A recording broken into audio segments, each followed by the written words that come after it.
From the shadows of the livery stable, Cain watched them finish the gallows. The steady ring of a hammer echoed in the cool dawn air, each strike a tick of a clock counting down. The bounty contract in his pocket felt heavier than the coltan. His job was simple: one clean shot before the rope did its work, and ride away with $500 in gold. But for 12 days he'd watched the woman named Eliza, and had seen not a killer, but a ghost already haunted by a town full of lies. The sun was rising. He had to choose between the gold in his pocket and what little soul he had left. The sun was a merciless white eye in a cloudless sky, baking the crowd gathered in the dusty square of redemption. The heat seemed to thicken the air, carrying with it the venomous whispers and the sour smell of sweat. At the center of it all, on a makeshift platform of crates and warped planks, stood Eliza, the rough-spun rope bit into her wrists, chafing them raw. Her dress, once a respectable ivory, was now a map of her ordeal streaked with grime and dried blood. She didn't cry anymore. The tears had dried hours ago, left behind in the dark cell with unanswered prayers. Now there was only a hollow acceptance, as heavy as the desert air itself. Whispers slithered through the onlookers, venomous and low. "The poisoner," one hissed, "cleaned out her boss's safe and ran," another added. The preacher mumbled words from a worn Bible, his voice lost in the town's silent bloodlust. The sheriff, a man with a leathery face, leaned against a post, chewing on a splinter of wood, his gaze fixed on the horizon as if waiting for a train that was never coming. No one looked directly at her. To them, she was already a ghost, just as the hangman, a burly man who reeked of cheap whiskey, stepped forward to tighten the noose. The morning stillness was shattered. A sound like rolling thunder that wasn't from the sky. It was a storm of hooves. A midnight black stallion charged into the square, rearing high and letting out a defiant, echoing whinny. On its back sat a man. He was tall, his long, ash-gray duster obscuring his frame. A wide-brimmed hat cast his face in complete shadow, revealing only a granite jaw and a silence that felt as heavy as stone. His revolver left its holster in a movement, so smooth it was terrifying. A single shot cracked into the sky, the sound sharp and authoritative, freezing every movement and every whisper in the square. "Take the rope off my wife." The stranger's voice was low and gravelly, as if dragged up from some deep, dry welled-out silence that the sheriff finally spat out the splinter. "And who in the hell might you be?" "A man you don't want to find out," the stranger replied. He pulled a paper from his saddlebag and tossed it to the ground at the preacher's feet. It fluttered in the air before landing in the dust of marriage. Certificate. In that moment of hesitation, the stranger dismounted. His boots hit the ground with a solid thud. He walked up the platform steps, each step radiating a cold confidence. Even when he touched her arm, Eliza didn't look up. She only felt her knees buckle. He caught her before she fell, sweeping her up into his arms, as if she weighed no more than a child. A shot rang out from behind them. But the stranger's reflexes were faster than lightning. He spun, the gun in his hand seeming to act of its own accord. A muzzle flash. Before the shooter's hammer could fall a second time, he was on the ground. Chaos erupted. The stranger swung onto the saddle with Eliza secure in his arms, spurred the great horse into the scattering crowd. Bullets tore through the morning air, but he only ducked low, shielding her with his body. And then they were gone, leaving behind a dusty square, angry curses, and an empty noose swaying in the unforgiving sun. The world was a blur of sun-scorched rock and golden grass, all of it rushing past in the pounding rhythm of hoofbeats. Eliza's head was pressed against the man's solid back, her body swaying with the horse's every move. Each breath was an effort, and consciousness was only fragments, shouts, blinding sun, and the strange security of a stranger's arms. He said nothing, just pushed the horse onward, putting more and more distance between them and redemption, deeper into the no-man's land. They had been riding for hours when he finally pulled the reins. The sun was at its peak, turning the land into a shimmering anvil. Eliza felt him dismount, then gently help her down. He led the animal into a dry riverbed, a rocky wash that would hold no print. With an almost invisible patience, he erased any evidence of their presence, spending a quarter hour crafting a lie in the dust, a false trail leading south. Then, he found what he was looking for, a dark slash in the rock face, hidden behind a thicket of thorny mesquite. Inside, the air was cool and still. He carefully set her down on the cool earth, and the cave's darkness was a gentle anesthetic. When Eliza woke, fear was the first thing to greet her. It was cold and sharp. She shot upright, her eyes wide, staring at the man who stood at the mouth of the cave, his silhouette framed against the bright blue sky. What do you want from me?" she asked, her voice raspy and thin. He didn't turn around. "For you to stay alive," he answered, his voice flat and empty of emotion. "They won't give up that easy." As if to prove his words, a faint cloud of dust appeared in the distance. But then a second cloud appeared to the north, smaller, moving with a deadlier purpose. Cain swore under his breath. "Trouble, is it them?"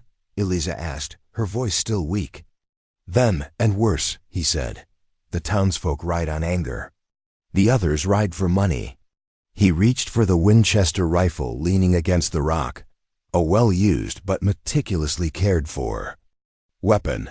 He recognized the silhouette of the second party's leader, a man named Corso, a vulture who preferred his meals already cold. They had sent the professional wolves.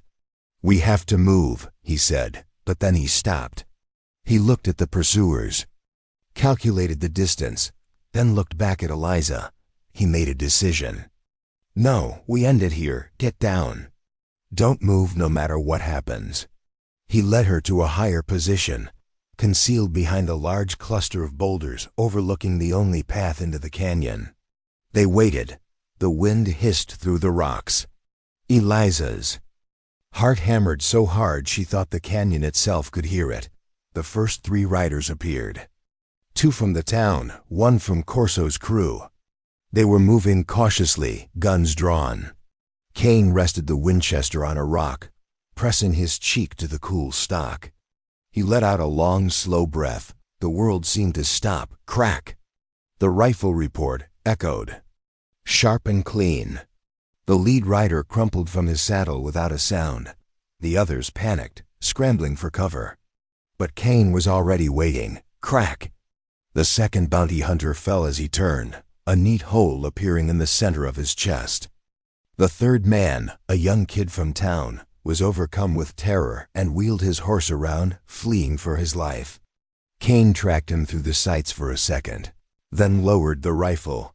Silence returned, heavier than before, broken only by the wind and the 2 bodies cooling in the sun. Eliza stared at him, her breathing ragged. This man wasn't just a savior. He was an engine of death, precise and cold. He turned to her, his face unreadable. "I don't waste lead on a running man," he said simply.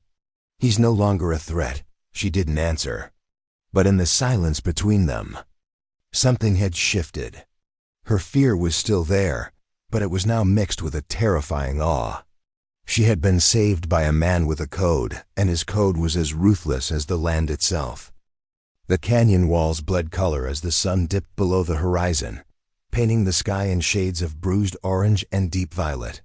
Cain had chosen another shelter for the night, a deeper, more defensible rock overhang with only one way in, safer. Built a small fire, just enough to ward off the desert chill and heat a can of beans.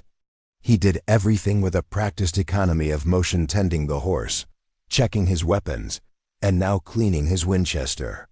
Each push of the oiled rag through the barrel was deliberate, silent. Eliza sat across from him, the flames dancing between them, a flickering barrier in the growing dark. The air was heavy with unspoken questions. The silence was louder than the afternoon's gunshots. Finally, it was she who broke it. "That paper you threw down," she began, her voice small but steady.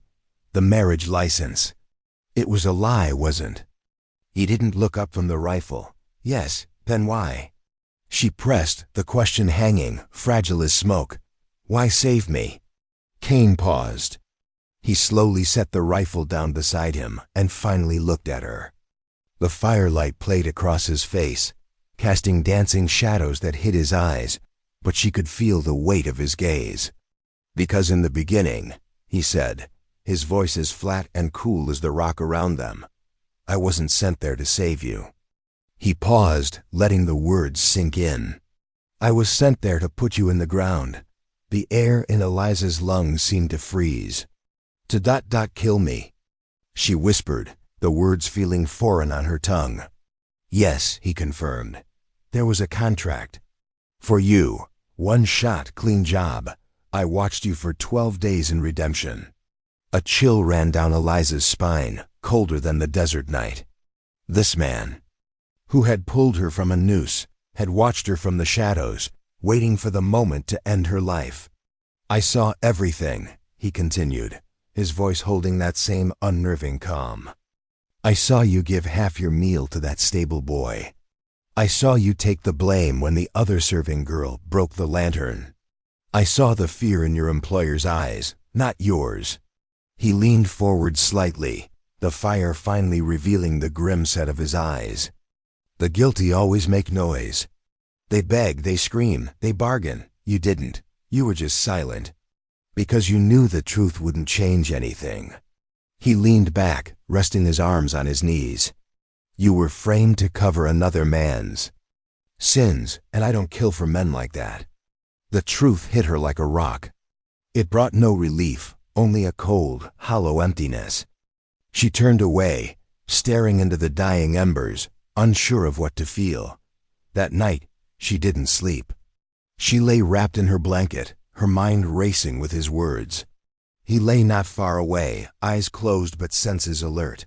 Just before dawn, as the last stars began to fade, Eliza sat up. She had made a decision. She would leave. Go anywhere, as long as it was away from this man who carried both her salvation and her death warrant. She quietly gathered her few belongings and reached for her tattered boots. But next to them, where there had been nothing before, sat a brand new pair. Soft leather, well made, and exactly her size. On top of one boot was a folded scrap of paper. With a trembling hand, she opened it. Only a few words were scrawled in a strong hand. "If you decide to walk away, at least do it in comfort." Dawn touched the rim of the canyon, a thin line of metallic gold against the deep purple stone. Eliza sat motionless, the note still clutched in her palm. The new boots sat beside her, a silent offer of a different path. She looked at the man, lying by the dead fire. His breathing was even, but she knew he wasn't sleeping. He was waiting. She didn't put on the boots. She didn't run. Instead, as the early light crept deeper into their shelter, she rose. There was a cold resolve in her. As she folded their single blanket, she glanced at his coat, draped over a rock. A thought struck her, not of curiosity, but a need to know. The whole, ugly truth. She picked up the coat, the rough fabric coarse under her fingers. And then, something fell from an inner pocket. Landing with a soft rustle dot, it was another piece of paper, yellowed and folded many times. Her hands shook. As she opened it, the writing on this was not an offer of comfort, but the cold, cruel script of a business transaction. Her name was written clearly, Eliza May, $500, paid on completion. She didn't hear him approach, but she felt his presence behind her. He was standing there when she turned, the damning paper held between her hands. He looked at the paper, then at her eyes. He didn't flinch. $500, she said, her voice a broken whisper. "Is that what my life is worth?" "It's the price they offered," he answered, his voice void of any excuse. "How many others?" She asked, a question that came from some dark place inside her. Cain didn't hesitate. 21, he replied. You would have been 22. Her knees threatened to buckle, but she forced herself to stand straight. She stared at this man, her savior, her would-be executioner, her protector. So what changed? Her voice cracked. I told you, he said.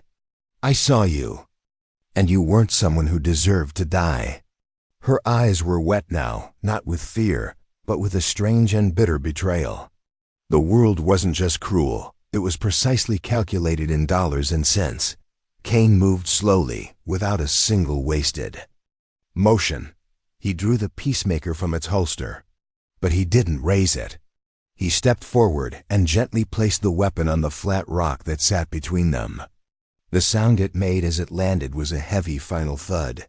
He took a step back, his hands loose and open at his sides, exposed, utterly defenseless.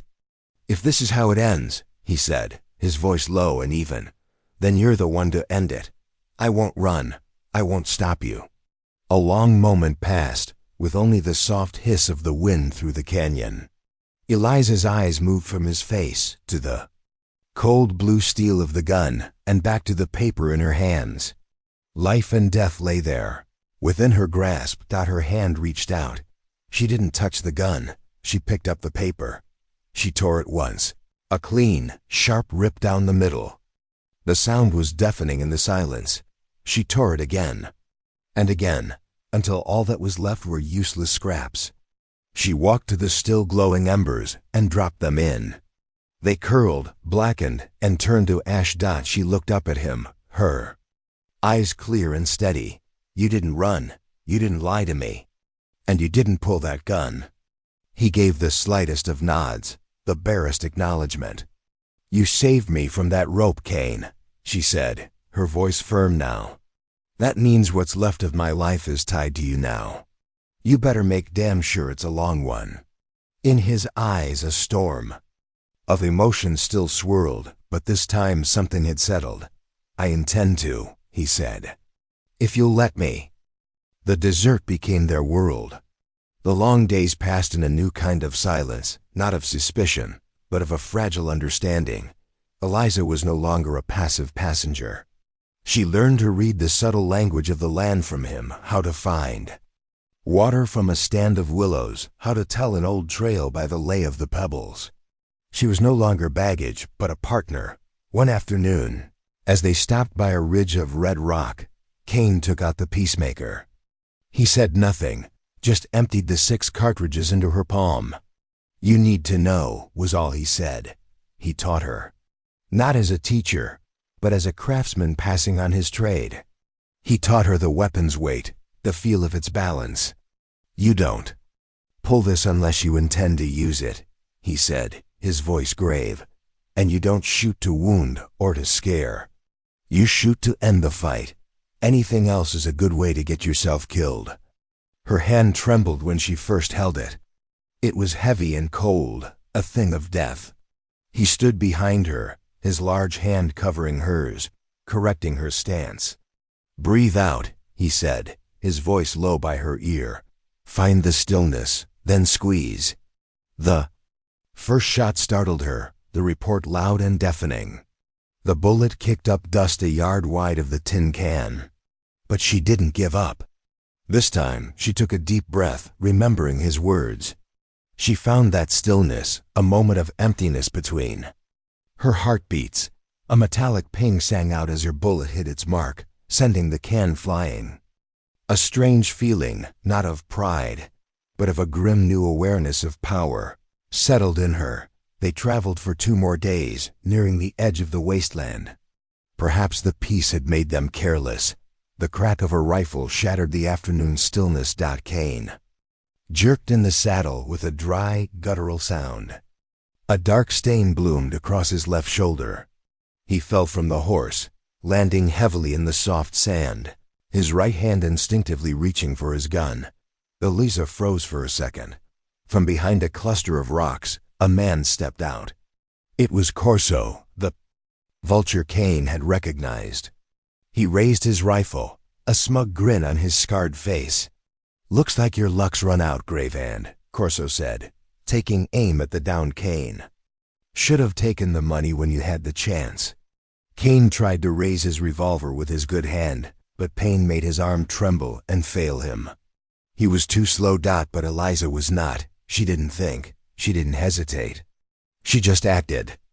Cain's words echoed in her head. End the fight. She drew the peacemaker. The gun no longer felt alien in her hand. She raised it, both hands gripping it to keep it steady. She breathed in.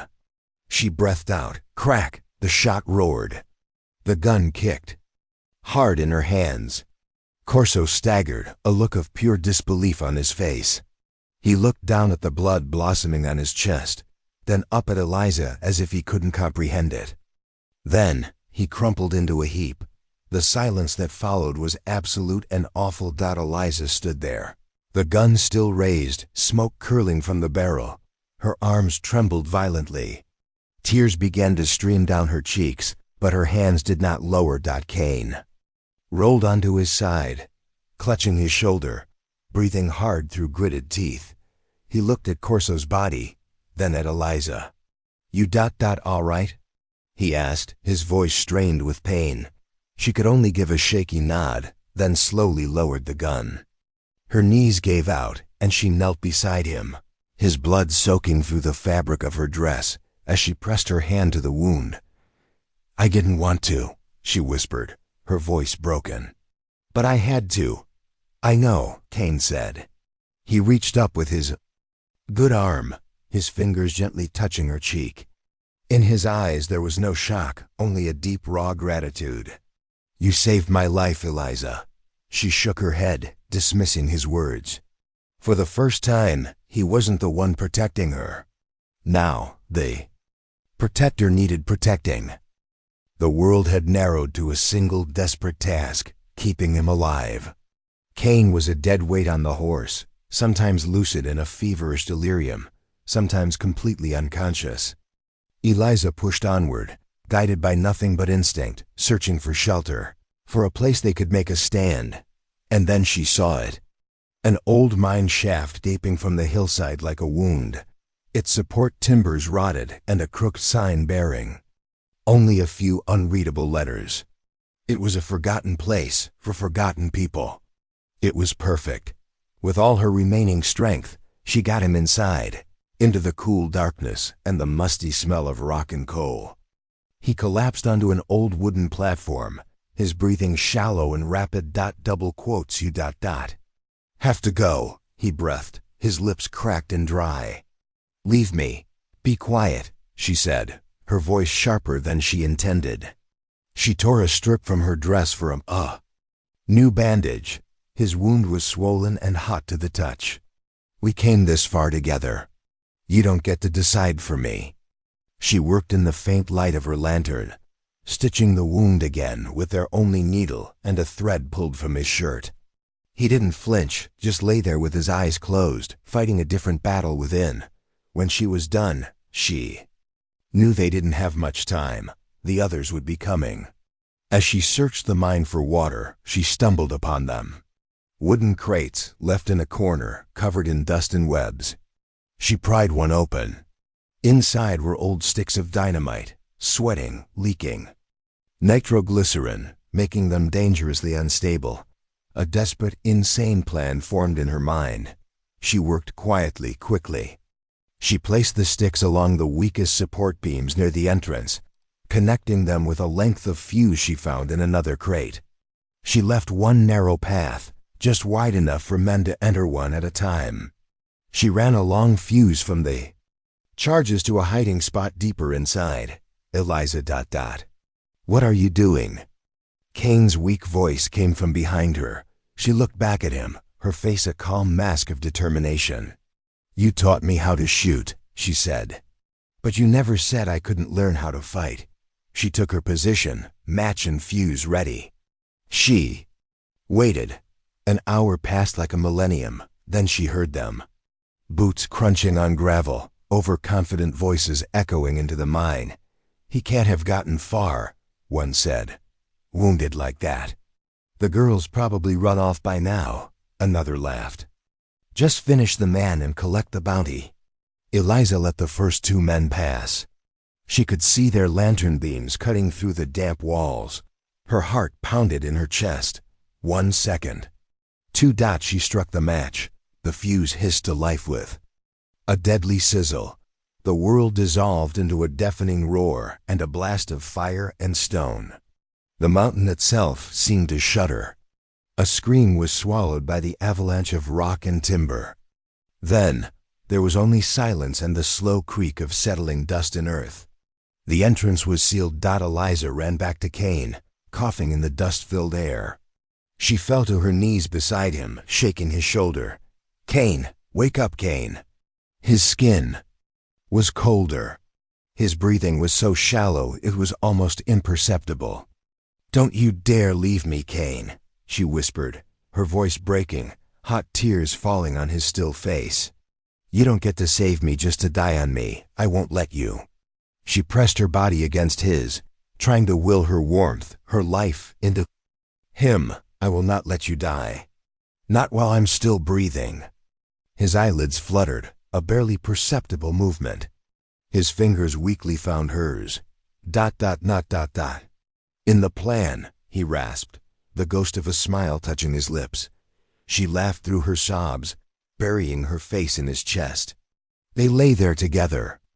On the cold stone, 2 beating hearts, sheltered in a tomb she had made for their enemies. This time she had chosen. And she had chosen to fight for him. Time lost its meaning in the deep dark of the mine. The outside world ceased to exist. There was only darkness, stillness, and the faint but steady rhythm of Cain's breathing. Eliza cared for him with a tireless devotion. She gave him water drop by drop, changed his bandages with the last of the cloth, and kept watch, listening to the silence she had created. The mine was no longer a trap or a hideout. It had become a cocoon. On the 3rd day, or maybe the 4th, his fever finally broke. When Cain opened his eyes, he no longer saw the phantoms of his delirium. He saw the faint daylight filtering through the cracks in the collapsed rock that sealed the entrance. He felt the weakness in his body, a hollowed-out feeling, but the burning heat was gone. And he saw her. Eliza was asleep, sitting propped against the rock wall beside him. Her head was slumped, her face smudged with soot and exhaustion. But even in sleep, one of her hands was clasped tightly around his, as if anchoring him to the world of the living. There was a strength in the set of her jaw that hadn't been there before. The wasteland and its men had tried to break her, but they had forged her into something harder than steel instead. He stirred slightly, and she was awake instantly, her eyes clear and alert. "You're awake," she said, her voice hoarse from lack of use. "You're still here," he replied, his own voice barely a dry rasp. "I told you I would be," she said. They sat in a long, comfortable silence. It was filled with everything they had been through, everything that didn't need to be spoken. Then, she asked the only question that was left, the most important one. "All the contracts are gone. All the enemies are buried," she said, her eyes meeting his. "So tell me, Cain... who are you now?" He looked down at their joined hands. He thought for a long moment, not searching for a lie, but for a simple truth. "I suppose... He began slowly, "I'm the man you decided to save." A small, almost imperceptible smile touched Eliza's lips. It wasn't the smile of joy, but of certainty. "No," she said softly. "You're the man who's staying." He didn't answer, but his fingers gave her hand a gentle squeeze, a silent promise more powerful than any oath. They had entered this mine a hunted man and a hunted woman. But now, as they looked toward the light filtering through the rocks, they were something else entirely. Behind them lay a tomb of their own making. Ahead was a world waiting, and for the first time, they would face it together. The border town was named Prospero, a name that meant prosperous, though the only prosperity here was in sunshine and quiet. The dust in Prospero settled differently. It wasn't the grit of survival, but the soft powder of a life being lived. And at the edge of town, under the shade of an old cottonwood, sat a small cafe with a hand-painted sign, Eliza's. 5 years had passed. Cain was hammering the last nail on a window shutter, the muscles in his forearms solid in the morning sun. The scar from Corso's bullet was now just a faint white line, a faded map of an old country. He no longer wore the peacemaker at his hip. It was kept in a box under the floorboards, a relic of another life, another man. Inside, Eliza moved with an easy grace, pouring coffee for 2 old ranchers discussing the price of cattle. The rich smell of coffee and toasted bread filled the air, the scent of stability, of home. Their life had been honed down to simple things, quiet smiles, fleeting touches, and the peaceful rhythm of people who no longer needed words to understand. Everything. The cafe door creaked open, letting in a blast of hot wind and a tall shadow. The man wore a dust-caked coat, and his boots struck the floorboards like a knock from a past they thought they had buried. He didn't order. His eyes were cold as iron, sweeping the room until they landed on Cain. "I'm looking for a man," he said, his voice raspy with miles. "Goes by the name of Cain Gravehand." The air in the cafe went still. Conversations died. Cain slowly put his hammer down, his body tensing with an old, familiar instinct. But before he could say a word, Eliza stepped out from behind the counter. She carried no weapon. She didn't raise her voice. She just looked at the stranger. "You've come a long way for nothing, mister," she said, her voice calm and steady. "The man you're looking for died in a canyon a long time ago." The bounty hunter frowned, his gaze shifting from her to Cain. He was looking for a sign of the feared gunslinger, for danger, for a challenge, but he found none. Whatever he saw in the quiet stillness of Cain's eyes and in the unyielding strength of hers was enough. He gave a slow nod, turned, and walked back out into the sun. Cain let out a breath he didn't realize he'd been holding. He looked at Eliza, and she looked back at him. Not a word was spoken, but everything was understood. She turned back to her work, and the peaceful rhythm of the cafe resumed. Eliza looked out the window, toward the distant hills. The world had tried to write her story with a noose and a contract, but Cain had given her a blank page. And together, they had written a new one, not in blood and gunpowder, but in coffee, grounds, sawdust, and the quiet rhythm of a shared sunrise.